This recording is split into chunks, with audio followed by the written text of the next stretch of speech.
जय श्री कृष्ण भाइयों और बहनों। आज मैं आपको अनंत चौदस की गाज माता की कहानी सुनाती हूँ। इसकी पूजन सामग्री और विधि भी बता रही हूँ। तो चलिए सबसे पहले पूजन सामग्री बताती हूँ।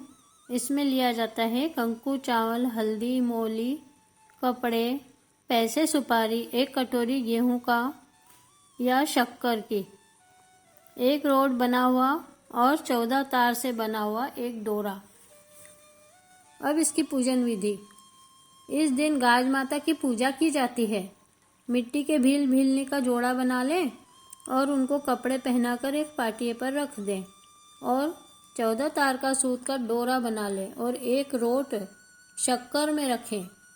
पूजा करने के बाद डोरे को पीपल में रखवा दें। गाज माता की कहानी सुने और फिर खाना खा लें। पहली रोटी अलूनी खाकर उसके बाद नमक खा सकते हैं। अनंत चतुर्दशी के दिन गाज माता की पूजा की जाती है और यह भील भीलनी की कहानी सुनी जाती है। तो चलिए मैं कहानी शुरू करती हूँ। एक राजा था और एक रानी थी। वे दोनों महल में रहते थे। उनके कोई भी संतान नहीं थी, इसलिए दोनों बड़े दुखी रहा करते थे। एक दिन रानी बोली, हे गाज माता, यदि मेरे गर्भ रह जाए तो मैं तेरा श्रृंगार करूंगी।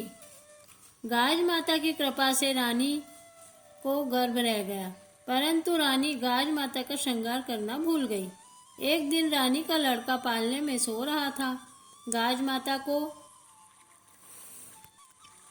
माता के कोप से बड़े जोर से आंधी आई और पालने सहित लड़के को उठाकर ले गई और एक भील व भीलनी के यहाँ पालना ले जाकर रख दिया।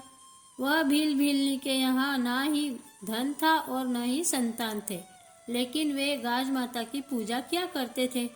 वे जंगल से घास लाते और उसी को बेचकर उससे अपना जीवन निर्वाह करते थे।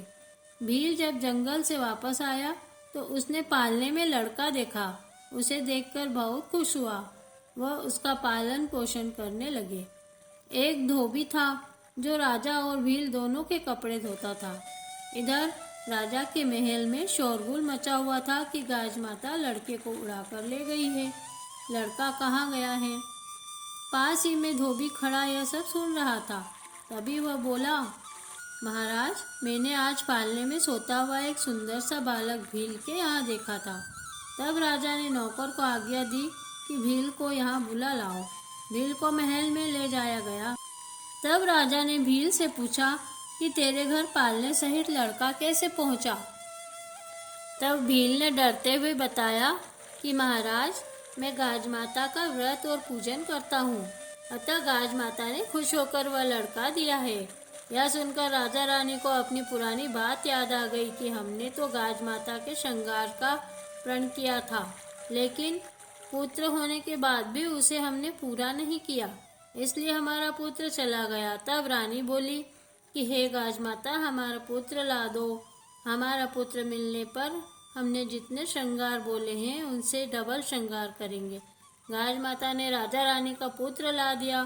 तब रानी ने खूब धूमधाम से उजमन किया। भील भीलनी को भी गाज माता की कृपा से पुत्र हो गया।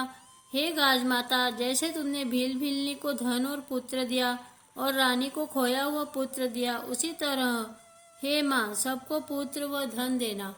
कहता ने सुनता ने हुकारा भरता ने तेरा नाम लेता ने, बोलो गाज माता की जय। गणेश जी की कहानी। एक छोटा सा लड़का था।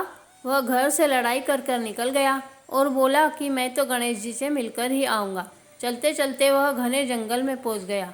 अब गणेश जी ने सोचा कि यह मेरा नाम लेकर घर से निकला है, अगर मैं इसको नहीं बचाऊंगा तो इसको बाग बगेरा खा जाएगा। गणेश जी छोटे से लड़के का रूप धरकर जंगल में आए और बोले कि तुम कहाँ जा रहे हो? लड़के ने कहा कि मैं गणेश जी से मिलने जा रहा हूँ। गणेश जी ने कहा कि मैं ही गणेश जी हूँ, बोलो तुम्हें क्या चाहिए? लड़के ने कहा, काई मांगू बापूजी? ढोलो हिंगराज को, पूछो गजराज को, दाल भात गेवा का फलका, ऊपर डबसो खांड को, पड़ोसन वाली ऐसे मांगू जाने फूल गुलाब को। गणेश जी ने कहा कि तुमने तो सब कुछ मांग लिया है, लेकिन जाओ, तुम्हारे घर जाओ, तुम्हें यह सब कुछ मिल जाएगा।